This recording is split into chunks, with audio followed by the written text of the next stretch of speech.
All of the views and opinions expressed here are those of the individual speaking and may not be representative of Konig American. At times, language may be considered vulgar. Listener discretion is suggested. You are now listening to the Konig Behind the Wheel podcast.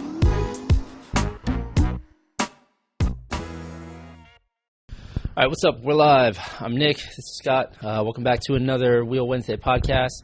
Scott, how was your weekend? Do anything fun this weekend? Any new updates? No, I was just doing personal stuff. I was at a wedding, went upstate, so nothing crazy. You? Well, I got a chance to work on the Roadster. Nice. These people don't know, but it's been overheating, and I just swapped out the thermostat. And I started it Saturday, and about 2 minutes into working on it, the bolt for the thermostat housing snapped, and the head snapped off. And I was just like, well, I guess the car's going to sit here until tomorrow. Did you drill it out? No, actually. So I was going to drive it over to my friend's house, but then I realized that it wasn't holding pressure because the head snapped off. So I just pulled the other bolt, and I was able to pull the cap of the housing off. And then I just put a vice grip and just wiggled it loose. Yeah, and got it out. So, so I fixed I changed the thermostat. No, the car still overheats. Yeah, I got to change that radiator. It's the next thing on the list to do. Pretty much. Yeah, so, but, all right. What can you do? That was exciting. Pretty much it. Well, I guess that's what it is. We are narrowing our way to the SEMA show. Getting close. Yeah, it's getting close. We have, 2.5 weeks left? Yeah, about that. So there's a lot that's going on and a lot that has to get done in a short period of time. And it feels like this every year. You know, you think you're getting things done and you're not sure what you're missing. So anyhow, I'm going to dive right in because we got a lot of stuff to do. So today we're going to kind of knock out a topic that seems to come up in questions quite a bit, and this has to do with the A versus B profile. So if you're not kind of a Konig product, what's the right terminology there? Familiar with our products and what kind of some of our terminology. When it comes down to wheels, if you see an A or B after a size, we're basically referencing it that's an A or B profile. Right. And that pretty much means how concave it is. Yeah. That's kind of exactly what it means. So an A profile being a flatter face, and a B profile being more concave. More deeper. Yeah, and that's for every wheel. Every wheel, A is the more flat, and B is the... When we do an A and B profile, when there's two profiles on, let's say, either a given size or a given diameter, we'll reference them. If it's going to be one of those things where, we're only building an 18.8, there's no reason to reference two profiles because there's only one, right? Okay. And in which case, just in case anybody would ask this, if it's going to be a more mainstream fitment like an 18A or whatever it is, an 18.8 or something like that, and it's only one size, it will most likely tend to be flatter. Some wheels, like an oversteer, will have some concavity to it, but and there technically are two. If you go 18.9, there's a more concave look to it, but for the most part. So that was actually gonna be one of my first questions. Was all right. So does the profile change based on the width, or is it like you can get the same size with two different profiles on it? You can get the same size. We don't do that a lot. There are a few wheels that we do that in, and we'll have, like, let's say an 18.9.5, and there'll be an A and a B profile. Okay. But we try not to do it too much, and the reason is because we don't want to make it so that people get confused. We don't want somebody to have the option of running an 18.9.5 and an A, and then that same 18.9.5 and a B with the same offsets, right? Right. Because if we put up something that was like 18.9.5, ET25, 18.9.5, ET25, so same offset, same width, but one was an A and one was a B, it almost becomes a choice, and I'll elaborate, but basically what I mean is you don't want somebody to basically use an 18.9.5 B on the front of a car that has a big brake because it won't clear. Well, another thing, too, is let's say you're buying a single wheel and you don't know which profile you bought originally. then could it get confusing? Then it could get confusing. You might buy the wrong profile Uh-huh. and then be like, why does this one look different than the other one? Yeah.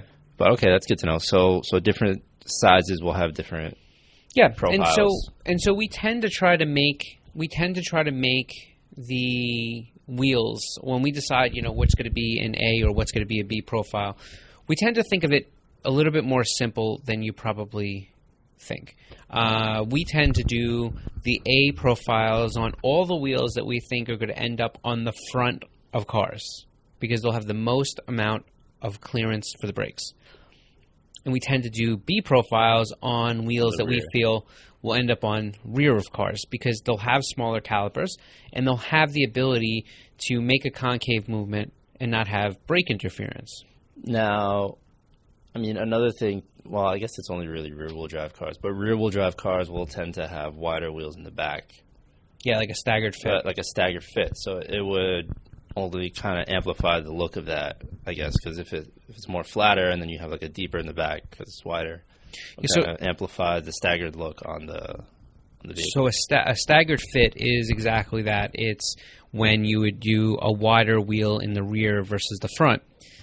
And generally, when you look at cars like, let's say, Mustangs, 350Zs, G35s, and let's say even Hyundai Genesis Coupes or anything like that, Mazda Miatas. Not at all. No. But when you see these cars, they come with a larger rear wheel, and we can put a more concave rear wheel on it. Right. And yeah, visually it shows a difference. Now, very aware that a lot of people want to run the concave look, the B profile, all the way around. And on some cars, you can do it, especially if you're going more aggressive in the front. However, it's not something that we can be like, oh, absolutely, that's always available for an option. A lot of times you're going to have to work to make that go. To make it fit, yeah. Yeah. And it really has a lot to do with the fact that you're limiting caliper clearance.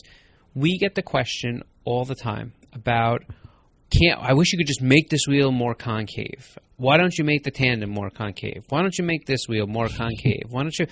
The problem with it is that, like, if you're going to buy an 18 by 8 wheel at a 43 offset or a 35 offset, you're generally putting it on a car that has, let's even say, an okay size brake. Most modern day cars have decent size brakes. Have pretty big brakes now.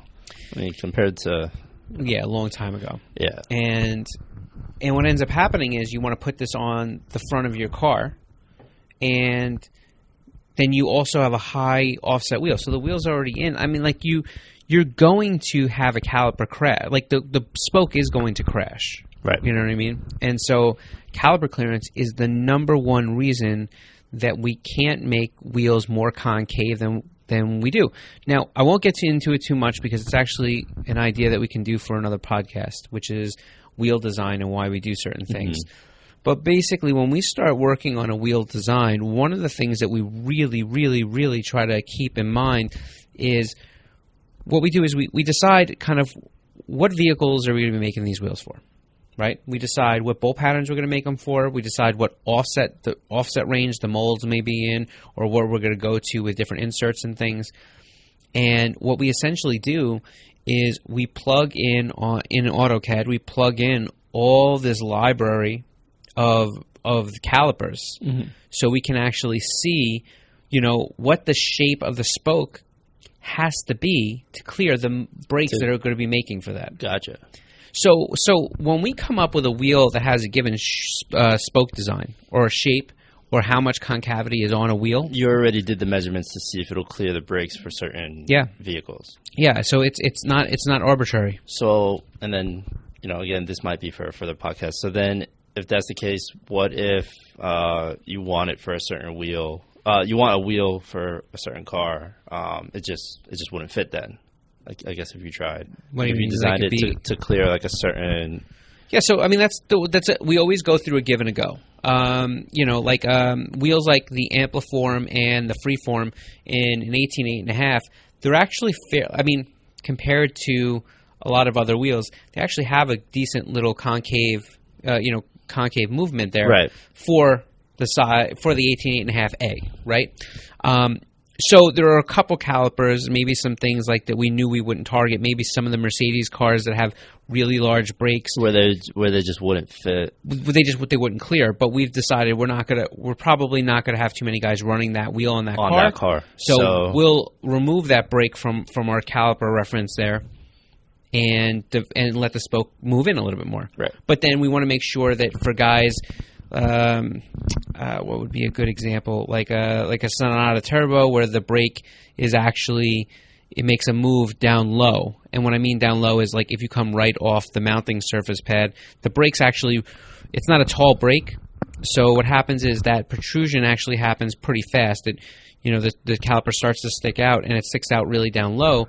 So when you think about a wheel being concave, if that concave movement, kind of goes this way, and the spoke and the caliper, this has got to look ridiculous to people. Would think maybe we can even insert a picture or something. But basically, what happens is when you have that movement down low, that's what keeps the wheel from being able to be concave, right? And has to let the spoke almost come all the way down in the wheel before it starts to make a move in, right? I got you. So just to kind of sum that up, an A profile is going to be flatter, have more caliper clearance. A B profile is going to be more concave with less caliper clearance. Just inherently what concavity does. So, there's a few things people need to consider when they pick wheels, and when you're talking about running big brakes, when you're talking about a car that has big brakes, understanding that a B profile or a concave wheel, and even wheels with lips, the bigger the lip, the more concave, the less caliper clearance you will have, right? Right. So that's that. Why don't we quickly show an A versus B profile? Sure. Why don't we do A first? Which one's which? That yours is an A. Mine is the A. Okay. This is we're sliding some stuff in here. This is a Konig freeform. And if you're listening on iTunes, head over to YouTube so you can see this this demonstration Scott's about to give everybody. Very great. This is going to be exciting. Yeah, we're good there. Let's make sure we got spin this baby around. This is some real magical stuff we got going on here. Okay, so this is the A profile. This is the A profile. So this is the A profile. This is a freeform in matte silver, and what you can see here is. I believe this offset is a low offset. So this is an 18.9.5, I believe, at a 25. And we did this in A profile, and the reason is because you're going to use this wheel. It is a 25. Yeah. You're going to use this wheel on the front of bigger brake cars like 350Zs, Evo 10s, and you'll also have them on, I'm trying to think, the 370Zs with the Akabonos. Now, question: cars like the Evo 10, where it's an all-wheel drive car. Yep. Would you also run? Yeah, you wouldn't run a staggered fit on that. You would run the same size all around, right? On an Evo 10, yeah. Yeah. So then it would be better to run. It's aggressive. 18.9.5 is aggressive. Yeah. So you'd be better to run the A profile all around. You have to because the brake's just too big. You know, and I'll show you what I mean by it in a second. But you can see this is a flatter profile, and I'm going to quickly just transition this baby around to the side here. If we can manage to keep this in the same spot, I'll try and cut them together so that way you can see the. Okay, well, let's do a shot after I show them the other part. But so right in here, if you look, and here's the thing: if you're looking for a better explanation on this, we do touch this in what is wheel offset, wheel offset, video. So go over to YouTube channel. Or I think I could do an annotation right here, maybe, or I don't know, somewhere up somewhere top. Somewhere it'll appear. So basically, what happens is if you look here, the difference in this wheel versus the B profile, which we'll show you in a minute, is that the distance between the mounting pad here to the back of the spoke is much greater, meaning that you're going to have a lot more room for caliper clearance. And on the B profile, we'll show you kind of how that diminishes. So kind of keep your eye on this mounting pad here. That's kind of the distance that we use to clear brakes, especially ones that kind of are lower in the height range, right? Why don't you take that down and let me try to muscle this guy up. Oh, never mind. Nick's going to do it. I like that. So here is the B profile.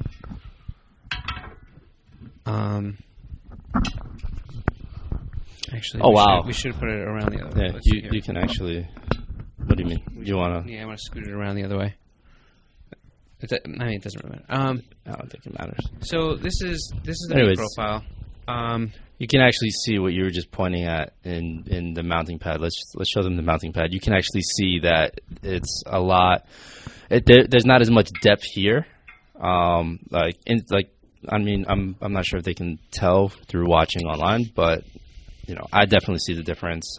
Yeah. So the depth in the PCD area. the depth between the back of the mounting pad here and then to the back of this spoke is much less. And so you could see, like, any brake that would have a movement where it would kind of go this way down low in the height Would range rub up against it. would have an issue.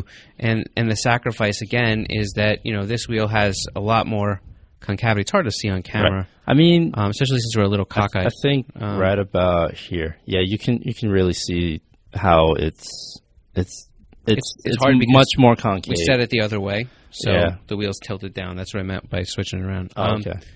So, but anyhow, so this wheel is more concave. And you can see in the PCD area, it's not nearly as deep.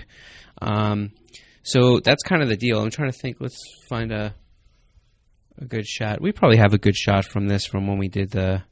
I'm pretty sure. I'm going to go back and look at the offset video, and then maybe I'll we use the insert same it wheel somewhere. Yeah, we use the exact same wheel in the video. So I think we actually got this wheel for that video. So right. So that's really the deal. ABB profile. We do our best to. We could probably get rid of this thing too. yeah, we do our best to put it on our website and note exactly which ones are A's and which ones are B's. We, put our offering there.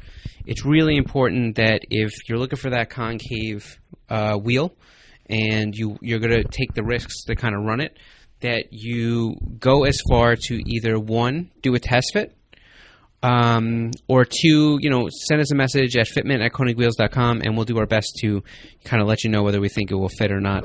And we do get pretty backed up in that email, so, just give us a few days there to get back to you. So that's kind of the A and B thing in a nutshell. You know what I mean? You have anything that you could think of that we didn't add? Trying to think. I felt like I had another question. Can't remember off the top of my head though. Yeah, probably should have written it down. Yeah, I gotcha. I mean, so we spoke about brake clearance. We spoke about how it looks. Why you would have more than one profile.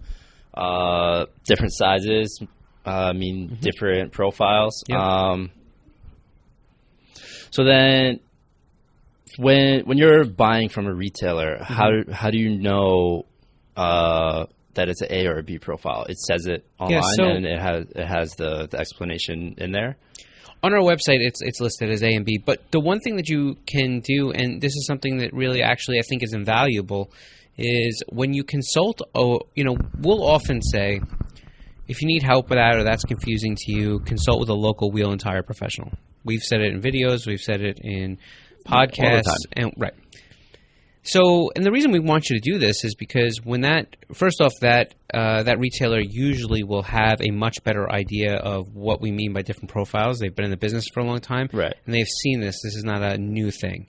Other companies do this too, to some extent. Not everybody, but there are companies that have done different profiles, right? And especially once you get into multiple piece wheels. That's pretty common, especially with 3-piece wheels. And 2-piece wheels. So they'll be able to help you guide through that. And the other thing is that they'll be able to kind of consult with us and say, hey, does this fit? I'm going to do the A and the B and this. Well, put the combination together. They'll be able to kind of go through with their tech and make sure that they're picking the right wheels for your car. Right. So, look, there's a reason to use everything, and we've kind of come into a world where it's real easy to see somebody that did something online and then instantly try to do the same thing. Right, and just go online, buy it, ship them to your house, get them mounted up, and then realize you have a problem. So just, do your homework beforehand. Right. Yeah.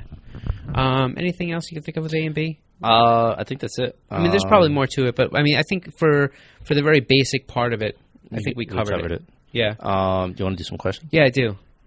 So guys, also, anyone listening or watching, we make polls usually a day or two before. That way we can answer on Wheel Wednesday. So right. If you have any questions that you want answered in the podcast, keep an eye out for the polls on Instagram, or Yep. any questions in general answer. They can email us, comment below. Yeah, and if you have a question that comes up even in between the polls, or us putting things up, go ahead and send it in. Just be like, hey, can you answer this on the podcast? I mean, yeah, we'll take them as they go. All right, so I guess I'll run through all of them, and then you can choose whether or not you want to answer them. Okay. So the first one I have here is, why can't one-piece wheels run low offset? Seems like anything 18 by 9 to 9.5 is all plus 35. So I think, unfortunately, and I'm not trying to sound derogatory with this, I don't know that you did a whole bunch of your research, and the reason is because in 18.5 we have wheels that will go down to 25. I think we even have a wheel at a 20 or 22, and so it has nothing to do with can a one-piece wheel. One-piece wheels can absolutely make it really almost whatever offset you want. The question comes in, is it feasible? Does it make sense? Will it fit cars? And we tend to make wheels that will fit cars or have some functionality to them. So, yes, you can make wheels at 9.5 with a lower offset. We even have wheels that will go lower, 10, 12, 15 millimeters lower than 35. So, yeah. Right. All right. So there's a few of these, and this will probably just bang them all out at once. Okay. It says, sponsor me. All right. Anybody that has any questions about sponsors, we did a podcast on sponsorships. Yeah, you can check it out. Definitely Sure. check it out. There's a whole bunch of useful information there. Not that, we're not knocking anybody that says sponsor. Just, check out the podcast, learn some information, and then figure out the steps it takes to get sponsored. Mm-hmm. Let's see. Would love a set like my tandems, but in concave form in 16s. Yeah, so that goes into exactly what we just talked about this entire podcast. If we made the wheel really concave and 16-inch at a higher offset, which is what I think the tandem in 16-inch is 16.7.5, about 35 to 43 offset or so. And if we were to make that with more concavity than the wheel has right now, the majority of the brakes for the cars that are using that 16-inch wheel, they would not clear. Right. And so now, that if a guy with a Sonata Turbo tried to get that wheel in 16-inch, you would find out that he has a problem and couldn't put the wheel in the car, Camry, anything like that. So we don't do it. It says MR2 in his name. I'm going to assume he has an MR2. Yeah. So I mean, his car, like that car, may be able to take more of a concave wheel because it doesn't have a big brake. But so now, does that wheel come in an A and B profile, or is that one of the wheels that comes only 16.7.5 is going to be 16.7.5 mainstream is going to be in that wheel especially is going to be a mainstream type of fit. Next question: when will you hold another giveaway so I can finally own a set of the Konigs that I can't afford? So here's the thing, you really for people, and I think this was interesting. We did a giveaway. We basically said, hey, by subscribing to our newsletter and to our YouTube channel, you would be eligible to win a set of wheels. Right. We did the giveaway. We gave a set of wheels away.